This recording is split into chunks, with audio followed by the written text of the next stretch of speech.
So there's good morning, everyone. First and foremost, my name is Gavriel Friedman. We're originally from a place called Woodmere, New York. Although I've been living here in Israel for the past 14 years. And this is a little bit about myself. Let's get started, shall we? So there's a fellow by the name, some of you will know who he is probably. Actually, I assume all of you will. All of you will know. His name is Frank Abagnale Jr. Anyone know who that was? Did you know I was going to say that? Yeah, that's what I thought, right? Do you know who that is? Frank Abagnale Jr.? Do you know who that is? Does it ring a bell? Any bells going off over there? Frank Abagnale. Do you guys know who this is? Anyone? You know who that is? Frank Abagnale. אתה מכיר את השם הזה, Frank? מה אתה אומר? Help us out a little. Tell me a little movie. What's it called? He lived in the 70s in the United States and Colorado, and he founded a religious group, and they tried to catch some bomb ships. Interesting. I don't think we're talking about the same guy, but it could be. It could be. Are you talking about Hail Bop or something like that? It could be. I don't know. I don't know. But I thought we had something going. Frank Abagnale. Abagnale.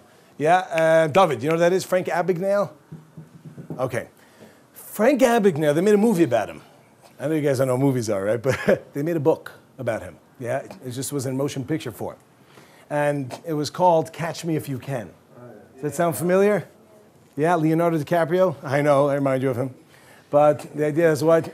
This Frank Abagnale Jr., quite a remarkable figure. He did some pretty wild stuff. Do you know who? Did you see that movie? Yeah, you didn't see it, but you never heard the name either. Unbelievable. So this fellow, Frank Abagnale Jr., okay, the movie kind of obviously, like every movie does, messes things up a little bit, or or poetic license, if you will. But the idea, nonetheless, is quite incredible what he did. It's amazing what he did. The guy was a forger and a thief, a cheat, a criminal. Wonderful man. And, he, over his career, until he got busted, was a doctor, a lawyer, a school teacher, a pilot, more things, which I'm blanking on. Does anyone remember anything else? He had about, I think, eight or so careers throughout until he got busted. Now, how did he do so well? It was amazing. The answer is he didn't. He just did. Now that that's clear, let me give you an example of the first thing that he did. His parents went through a messy relationship, and he basically ran away from home, but he ended up going back, and he started this new school. And the way that they're portrayed in the movie, at least, is amazing. First day of prep school, like this new school, no one knows who he is. He doesn't know who anyone is. He's walking through the hallway, and this guy comes and pushes him up against the lockers, right? And he was like, okay, what can he do? He's the new kid, hey guys. He's the new kid in school. He gets pushed up against the lockers. I didn't say anything. He walks into the classroom after everyone because he doesn't know where it is. And he sees that there's no teacher there. And it's French class. So what he does is he stands in the front of the room and goes, silence. And what he does is he writes Mr. Abagnale on the board. And he basically pretended that he was the French teacher. Now, he didn't speak a word of French. But it didn't really matter. Because all he did was, you. And the guy who pushed him was in the room. And he's slowly goes down. He's like, I just beat up the teacher, right? And he's like, you, page 43, start reading, right? He didn't know what he was saying. And the teacher, about 20 minutes later, walks in. He's like, I'm the substitute. He's like, it's okay, it's taken care of, right? And the guy just like, huh? And he walks out. For 3 weeks, he ran the classroom as if he was the teacher. Baloney. He wasn't a teacher. When he got nailed, okay, he got in trouble, whatever. He then went on to pretend he was a pilot. He pretended he was a doctor. And, okay, he didn't do any work, but he made everyone else do the work, yeah? He was a lawyer, and spoiler alert, so close your ears if you want to hear, but he actually passed the bar. But besides that, everything else, he was a smart guy, obviously. He became whoever he wanted to become, which I think is amazing, right? It's an amazing thing. What's stopping us from being the most unbelievable things that we can be? Lots of different things, but ultimately, we are. We are stopping us from being who we want to be, which is a little bit scary if you think about it. Because as a kid, everyone has this dream. It's like, I want to be this, I want to be that, right? And then you become an accountant. But the idea is, I apologize for the accountants in the room, right? But the idea is, or a psychologist, right? But one of the two. But what we find is that people don't live up to their dreams. Why? Why don't they live up to their dreams? What do you need to do to live up to your dreams? Just forward some documents. No, don't do that. Right? All you need to do. Unbelievable. So this guy, he ended up, he became a master at forging documents and in particular checks. And he got millions of dollars, and they were after him for years. And they finally found him in some factory in France printing money. And they busted him and he was thrown into prison. If you want to know who he is today, he is not in prison anymore. I think he was in prison for a very short stint. He now works for the FBI, and he has his own securities company making sure that you can't forge checks. You get it? Because he knows the whole business. So an amazing thing. Now, I hope I'm not getting some, in a couple of years I'm going to see your face on the headlines, hopefully for good things, let's say. But the idea is that what do you need to do in order to be successful? And when I say that, that can mean in anything in life. It can mean in anything. Now, being that we happen to be right now, if I were to be in your business right now, if you have a business, bring me. But if I were to be in your business right now, I'd be talking about your business. But I'm going to talk about my business now, and that's called Judaism. What's stopping us from being more than we are today in terms of our religiosity? Well, there could be a lot of factors. But if you throw away all those factors, there still remains one, and that's us. You understand what I mean by that? There's a lot of what we call, there's a difference between an excuse and a reason. There's an excuse and there's a reason. So a lot of times we throw up things as per why. The reason I'm not X is because of Y. Is that really the reason, or is that an excuse? What would be the barometer to tell? The reason I'm not X is because of Y. How do you know that's true?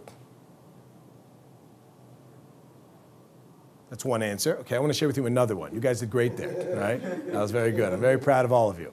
But I want to give you another chance. If a person says, the reason I am not, here, I'll make it more simple, because maybe it's complicated, I'm not giving examples. The reason why I didn't wake up in the morning is because my alarm clock didn't go off. Choice. What do you mean by choice? What you want to do, you choose. Okay, good. What you said is correct, and I want to get that in a minute. But focus on this for a second. If I were to tell you, the reason I didn't, you're my boss. I come late to work. You say, why are you late? I said, the reason I am late is because of the fact that my alarm didn't go off. How will you know if I'm telling the truth or not? Now, you might not actually know, but how can one know if that was telling the truth? If you emphasize it, repeat it. Come on, people. This is not, I'm giving you ABCs here. Good. In other words, let's say you took away Y, would X happen or not? The reason I'm not X is because of Y, so take away Y and you'll be X. The reason I was late for work is because my alarm didn't go off. Oh, in other words, you're saying if your alarm were to have gone off, you would have been here on time. What would be if my alarm did go off on time and I wasn't there on time anymore? What would that show? That wasn't the reason. That was just an excuse. Does everybody get that? Okay, now we could use this in any area. Pick up any area in life, right? The reason why our relationship isn't going well is because you don't tell me you love me. Thank you. But if you go ahead and you were to tell me you love me and yet our relationship still has problems, then you realize that that's not the reason. Does that, everybody get it? Is this making sense? Okay, so let's try to start over. So now, when you go ahead and say, why am I not successful? And this could be in any area in life, and talk about Judaism. The reason why I'm not more interested or more involved in my Judaism, the reason is because, fill in the blank. You don't have to do it, I'm just saying in theory, fill in the blank. Whatever that is, let's start thinking about that. Really, is that the reason? And if you were to get rid of that, you'd be fine, you'd be totally in? You'd be doing a lot more? Sometimes the answer is yes, in which case that is the reason. Great, now we got the reason. But most of the time, if you get rid of all the superficial things, which are usually excuses, you're going to come down to it. Now it's what you said, idea of choice. Now, why will you make a choice or not make a choice? There's a step even before that. There's a step before someone makes a choice. How much you care. How much you care. Good, excellent. Let's start with that. If a person doesn't care about something in particular, doesn't matter how much proof or how much whatever, I don't care. Now, ultimately, generally speaking, a person won't say they don't care unless they are actually lacking in a lot of information, right? A person says, you know that if you jump off a 20-foot building, let's say, that you'll probably get pretty hurt. A person goes, I don't care. When does a person usually say that? Unless they're working for that film, Jack Tushy, right? When does a person usually say, like, I don't care? When they haven't yet jumped off the building. You understand? They don't fully appreciate what is the consequence of jumping off a building, yeah? Let's say you'll survive, but you break both your legs, yeah? After you say, tell me, do you care? Yes, right? But I thought you didn't care. I thought so too, yeah? So it comes down to, you say, well, I don't care. Yeah, usually it's because you're lacking information. But let's say you get all the information. You come down to, okay, now I care. I might not want to care because I want to live my life a certain way, yeah? Like this. I don't want there to be rules and regulations on me in any which way. Is that most people, would most people agree with such an idea that nobody wants rules and regulations on them? Okay, let's do the opposite way. Unless we're going back to yesterday's example of whoever the person was, whoosh, right? It is what, do we want rules and regulations? People, does everybody, I'll say it differently. It is correct that every one of you want rules and regulations upon you. You do not want to be in control. You want someone else to be in control of you. That is correct? Is that correct? Well, sometimes for your well-being. No, not my well-being. Yours we're talking about. Well, no, I'm just kidding. I got it. The colloquial you. Do you want rules on you? Do you want rules? Do you want rules? Do you want rules? Do you want rules? Do you want rules? We could have saved time if I would have asked you as collectively and you would have actually answered, right? Okay, you said sometimes. Do you want rules? What do you want to say? Sometimes, yes. Okay, so we're back to this, right? I would like to share with you that it's really not true. Every one of you wants rules, all of the time. I'll explain. Imagine someone were to drop you off somewhere, or you'd be born to this world with no rules whatsoever. Nothing. You're dropped into an open field with no roads, no homes, no nothing. What kind of life would that be like?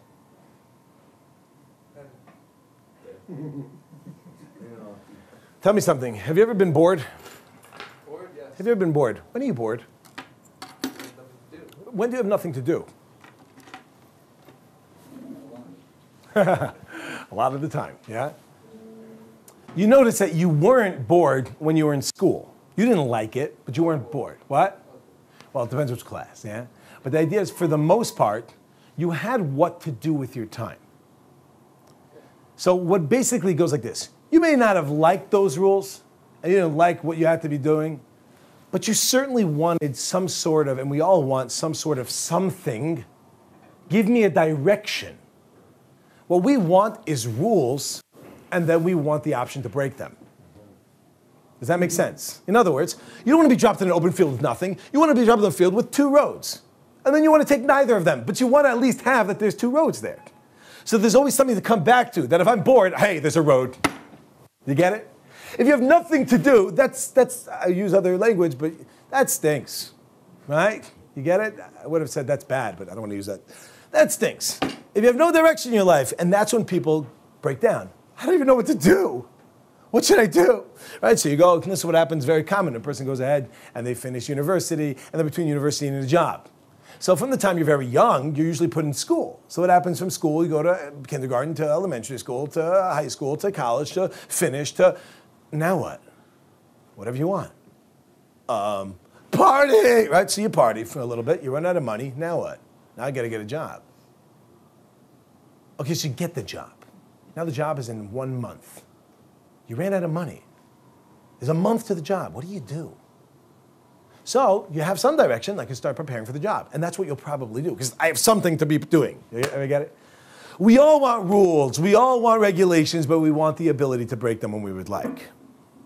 Yeah, is everyone with me on this? Does it make sense? Yeah? So just to have nothing at all is a life. And let me share it. I just want to rock the boat a little. That's why I'm going to do this. This is just to get you upset. But maybe we'll get somewhere with this. There was... I didn't come up with this on my own, it's a pretty straightforward concept, but someone was very upset after one of the classes here, and I asked him what so upset him, and we had a conversation about the following idea. I'm going to share with you that idea. A life without God is a life without meaning.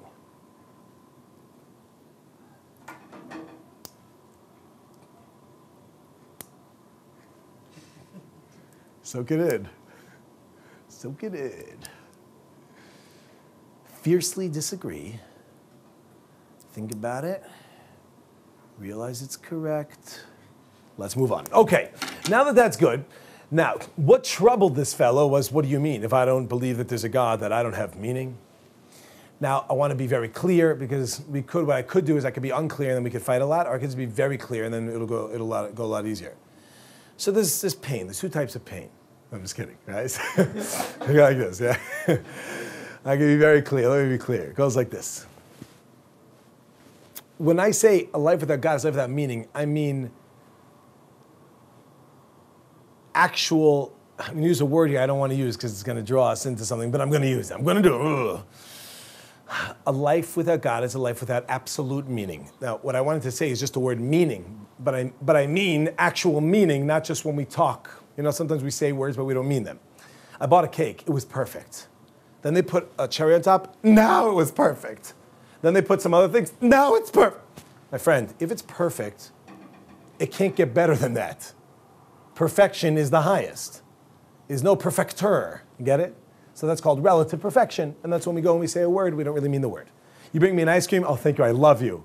I didn't know you felt that way about me. No, what I meant is, thank you for getting me the ice cream. Yeah? But I'm going to use this word in its absolute meaning, and that is, a life without God is a life without meaning. Say? That's right. So this fellow says to me, this guy I was talking with, he goes, what do you mean, an atheist can't have meaning? I said, absolutely, an atheist can make meaning. But you have two options. This world is either design or random. Is that correct? Does that make sense? It's either it came from a god or gods, in which case, then I could, for now, say, a life without gods, but God, right? Is life without meaning. Or it came from nothing and it just randomly evolved. Is that correct? Are those the two options we have? Is there another option someone would like to throw into the... Maybe it's not here. Anyone else? What'd you say? What? Maybe it doesn't exist. Maybe. And we could talk about that. There's a nice place for you. There's padded walls. And they give you these beautiful treats. They're called shots. But the idea is, like, I want to be clear, people. We could do two things, meaning we could do what I call practical philosophy or philosophical philosophy. Philosophical philosophy is like this. No matter what you say or no matter what I say, you just respond with ice cream. And I'll say back, you know what? That's a very good point, ice cream. And maybe we're really all just on an alien's thumbnail, and that's where we are. And my response to that is, maybe. Now, for all those who are with me, though, and you're welcome to think that. You're welcome to whatever you want, right? But the idea is like this. It either came from random or it came from design. Is that right? If it came from random, what does random mean? What's the definition of random? Random means it's not designed. What is the meaning behind random? What does that mean, the meaning behind random? It was random. You get it? If something happened randomly, and you try to figure out why that happened. That makes no sense. It was random. You get it? So if I get picked out of a lottery, if it's random, there's no stopping and thinking, fate would have had it. What do you mean fate? Fate means some sort of design. But if it's random, there's no design, and there's no fate, and there's no purpose, and there's no anything. A life without God is a life without meaning means a life without design is a life without meaning. And I'm not saying anything which is catastrophic. I'm not saying anything which is unbelievable here. It's just maybe people haven't thought about it, therefore it sounds crazy. Let me say it differently. A life which is random is a life which is random. Does that make sense? So therefore, a person who doesn't believe in God, you have no meaning. What do you mean? Of course I do. You're correct. You have as much meaning as you make. But as soon as you don't want that to have meaning anymore, it doesn't have meaning anymore. The meaning is whatever you make it to be, in which case it doesn't have intrinsic meaning. It has complete meaning of whatever you create it to be. Does that make sense, what I'm saying? Yeah, what you got? Why can't God make random? Like you can win the lotto randomly, but God still made it randomly. Okay, let's say you can. Okay. So what's the question? Okay. Okay, so now, we have the following. Back to our ideas of rules, yeah? The idea that if we're building on this is that, of course, we all want rules. In other words, we all want direction. That's another way of saying it. We want direction. I just don't want to have to follow it straight up, whatever you're telling me. Okay, I get it. I understand. We want our independence, and that makes sense, especially if a person's from America. I'm from there, especially if you're from the center of America, in the center of the world, New York. But the idea is, right, my place. Well, you're also from the center of the world? Where are you from? Oh, right. You're from the south of the world. Right, but the idea is that is that what we're saying is that basically we want it. We want the idea of direction. We want to have some sort of rules. Okay, good. So now that we understand this concept, we want some sort of rules. Now let's take a look and see, are there any rules? Now, obviously, we're talking about here within Judaism. Right? If we were talking about something else, if we're talking about in your business, and we'd have to ask, what's the objective of the business? What's the goal of the business? What do you want to accomplish? What are the rules of the business? Does that make sense? What are you trying to do? Okay, now, some rules are meant to be broken, right? No, they're not. It's a saying that someone said to make themselves feel good. Rules are meant to be kept. But ultimately, we want to break them. But the idea that we have at the end of the day is that, okay, what's your objective? What are the rules? Okay, so then we take a look, well, do I want those rules? Do I want those rules? Well, that would depend. Who's giving those rules, and what is the purpose of those rules? If the purpose of those rules are to get you somewhere great, so you'd have to take a look. Why did you join a certain company? You probably, well, at least you should, because you got an internship there, it's the only one you got. But let's say you actually were able to join the company you wanted. Why did you join the company you wanted? Because you trusted and understood that they had a good objective and goals, and you understood and trusted the fact that those rules are going to get you to a place you want to get. Is that correct? Does that make sense? And if you didn't feel that way, nobody says, I took this job because I felt it would be the worst thing for me possible and it would make me upset daily, right? Most people don't go into that with that mentality. There are those that would say, this will make me upset, but I'm stuck, what should I do? Or as a classic answer that I get from Israeli cab drivers when I ask them, why are you a cab driver? Anyone here speak Hebrew? Yeah, what do they say? 2 words. What? Lo yodea? No. What do they say? I asked the cab driver, why are you a cab driver? They say, my father was a cab driver. Another thing, no, maya momim. Nah, 2 words. Ma akhpat lecha. 3 words. 2 words. למה אתה עושה את העבודה הזאת? למה? מה נעשה? What should I do? So I was in a cab recently. I said to the guy, how long are you a cab driver? He's like, I'm a cab driver like 30 years. I was like, 30 years? Wow. Why are you a cab driver? Because ma nase, what should I do? I said, become a carpenter. This guy's like, you know what? Maybe I'll become a carpenter, right? It's like, have you not thought of this? Like, what does that mean, ma nase? But we do that. We close ourselves off. We get stuck in a rut and we go with it. Sad. Okay, people, Frank Abagnale Jr. said the following. I could do whatever the heck I want to do. There are no rules. There's no regulations. There's no limitations. I can be whatever I want to be. So people, why aren't we what we want to be?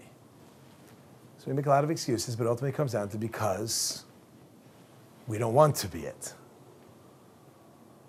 Why don't we want to be? No, was that fair what I just said, or would you disagree with that? I'm open to hearing if you disagree with that.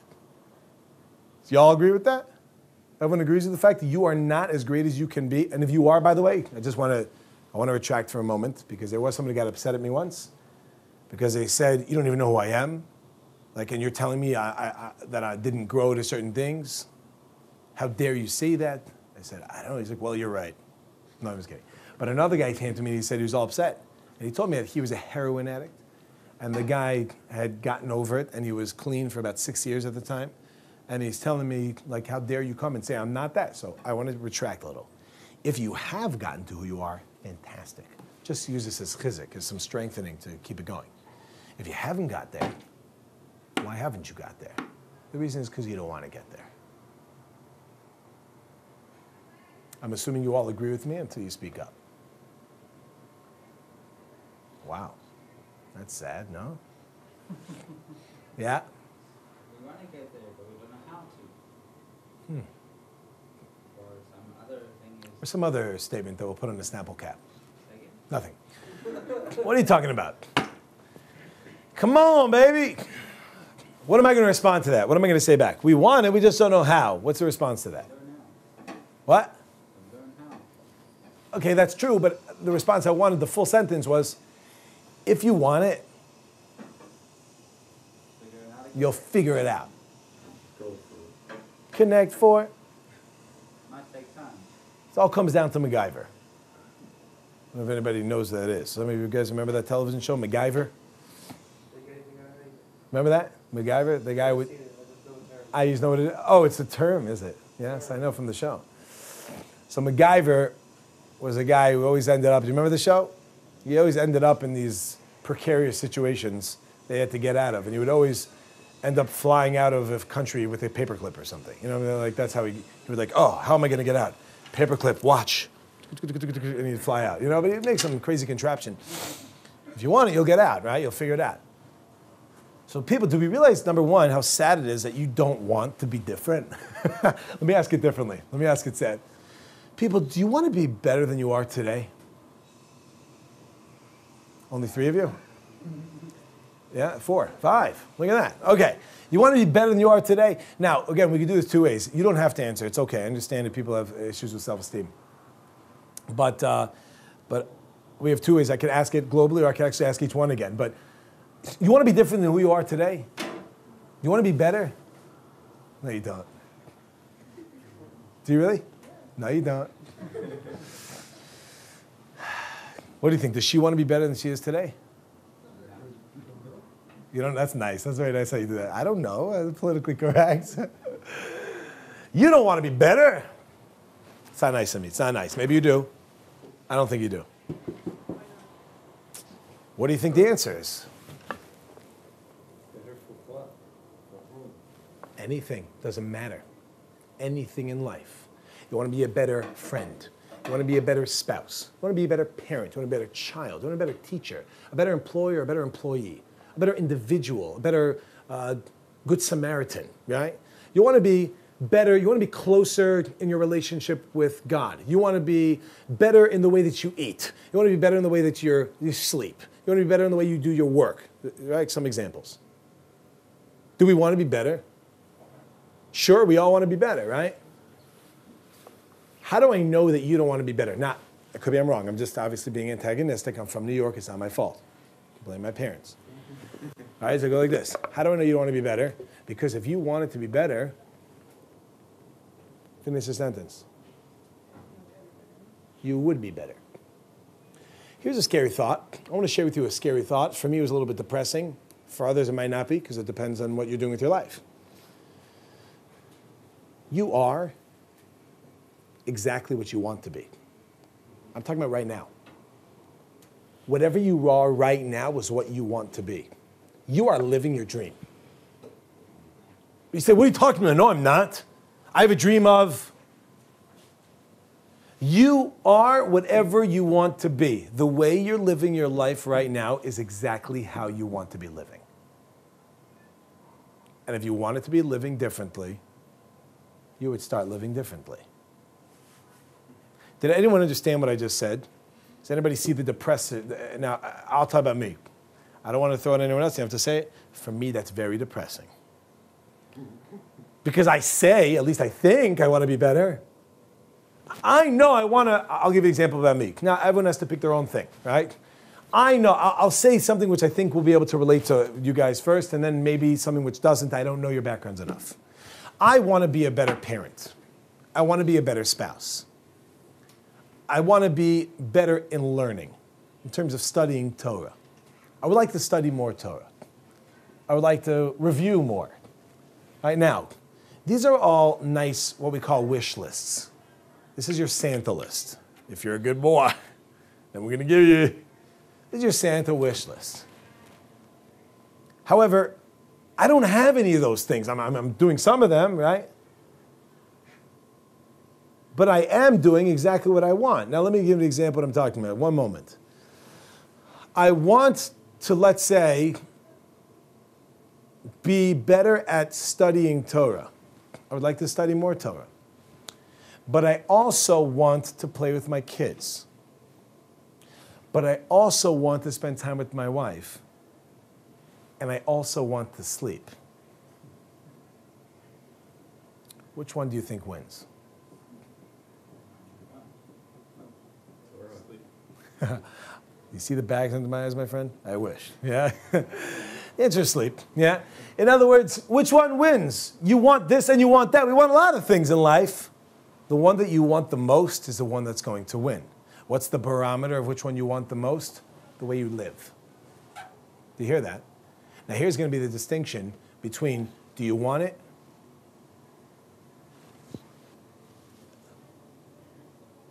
I always get confused whether it's Ricky Martin or Enrique Iglesias. I think it's Ricky Martin.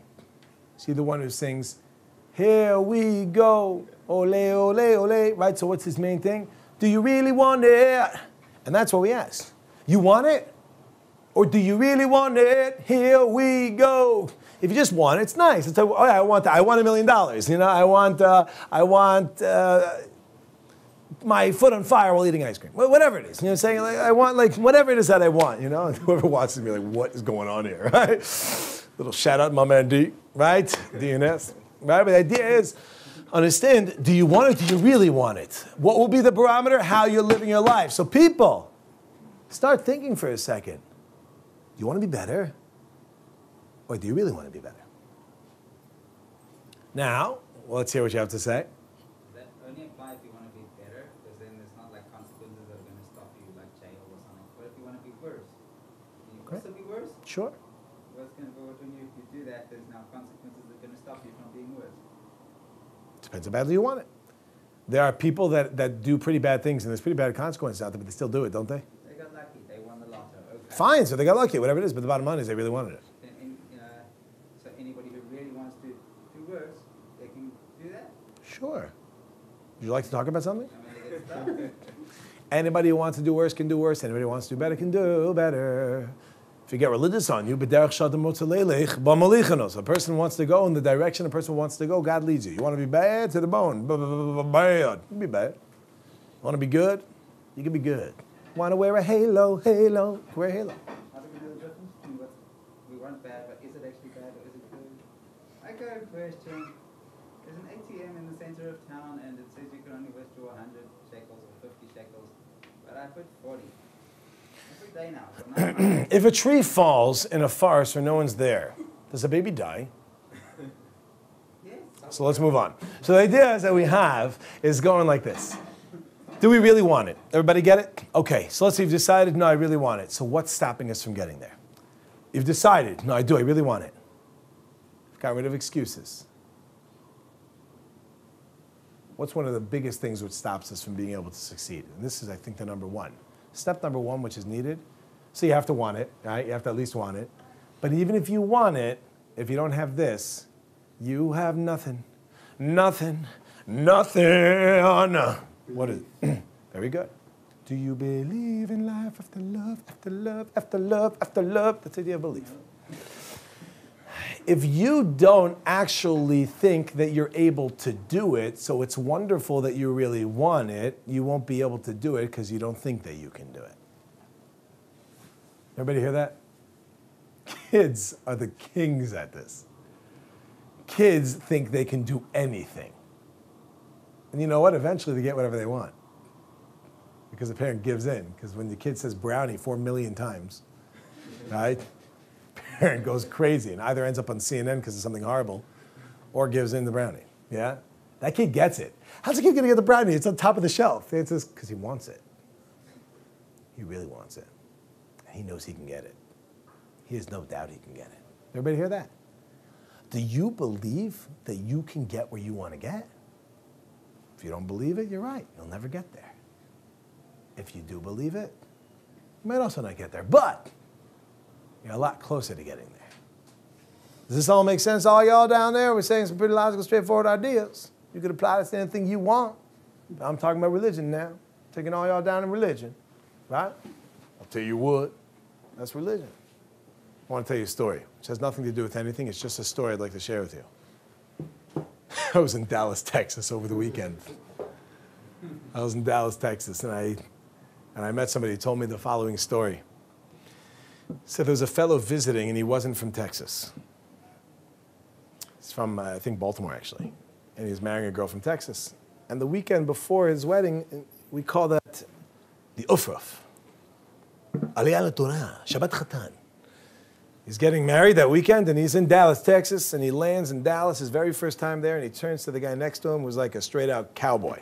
He's got the hat and the boots. He's got the belt and got the spurs thing going on there. And he turns to the guy, this Jewish boy who's never been in Dallas, turns to this cowboy and says, "Wow, it's a really nice day out here, huh?" And the guy goes, "I'll tell you what." Then the kid goes, when he was speaking over the story, he goes, "And that's when I realized that in Dallas, that is a full sentence." That was it. The guy goes, "Tell you what." He's like waiting. So I was messing with this kid who told me the story the whole weekend. Every time he said something, he's like, "Listen, we have to leave in about 10 minutes. I'll tell you what." He's like, "No, that's not how it works." I was like, "I'll tell you what." Right? And then finally I used it properly. He's like, "You got it." I was like, "Yeah." But the idea is, what people, all y'all making down stands over here, coming around, what we got over here, what? Is that we have to want it. If you don't want it, it's not going to help. How do you know what you want? Just take a look at how you're living. How do you change what you want? In other words, how do you change something from a want to a really want? How do you change it from want to an Enrique Iglesias?